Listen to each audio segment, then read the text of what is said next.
தம்பி இன்னைக்கு ஸ்கூல் போகும்போதே எனக்கு ஆர்டர் போட்டுட்டாங்க ஈவினிங் ப்ளே கிரவுண்ட் கூட்டிகிட்டு போகணும் அப்படின்ட்டு. நானும் ஓகே சொல்லியிருந்தேன். சரி எப்படியும் வரதுக்கு லேட் ஆயிரும், அதுக்குள்ளே கொஞ்சம் சமைச்சு வச்சிடலாம் சொல்லிட்டு ஒரு 4:45 போலனா டின்னர் வேலையை ஸ்டார்ட் பண்ணியாச்சு.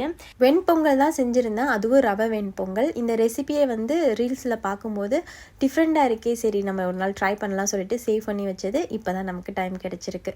சாம்பாருக்கும் பொங்கலுக்கும் சேர்த்தே வந்து பாசிப்பருப்பு குக்கரில் வேக வச்சுட்டு தோஃபு இருந்துச்சு, குழந்தைங்களுக்கு ஃப்ரை பண்ணி கொடுத்துக்கலாம்னு சொல்லி மசாலா போட்டு வச்சுட்டு ஸ்கூலுக்கு கிளம்பிட்டேன். தம்பியை கொஞ்சம் நேரம் ப்ளே கிரவுண்டில் விளையாட வச்சு அதுக்கப்புறம் வீட்டுக்கு வந்ததும் முருங்கைக்காய் கேரட் மட்டும் போட்டு சாம்பார் வந்து ரெடி பண்ணிட்டேன். இந்த வெண்பொங்கலுக்கெல்லாம் தேங்காய் சட்னி வச்சு சாப்பிட்டா சூப்பராக இருக்கும், எனக்கு ரொம்ப பிடிக்கும். பட் வீட்டில் தேங்காய் இல்லை, அதனால வந்து தக்காளி வெங்காயம் புதினா கொத்தமல்லி எல்லாத்தையும் போட்டு வதக்கி சட்னி அரைச்சிட்டேன். தோஃபு வந்து ஏர் ஃப்ரையில் குக் பண்ணி குழந்தைங்களுக்கு டின்னர் கொடுத்துட்டு இந்த வெண்பொங்கலை ஒரு 10 மினிட்ஸ்லேயே ரெடி பண்ணிட்டேன். ரவையை நல்லா வறுத்துட்டு அதில் தண்ணியெல்லாம் சேர்த்துட்டு வேக வச்ச பருப்பு உப்பு அப்புறம் பொங்கலுக்கு தாளிக்கிற மாதிரி தான் நெய்யில் எல்லாத்தையும் வந்து தாளித்து அதையுமே சேர்த்து நல்லா மிக்ஸ் பண்ணோம் அப்படின்னா ரவை வெண்பொங்கல் வந்து சூப்பராக ரெடி ஆயிரும். சுட சுட சாம்பார் சட்னி கூட சாப்பிட்றதுக்கு சூப்பராக இருந்துச்சு. ஒரு நாள் கண்டிப்பாக ட்ரை பண்ணி பாருங்கள்.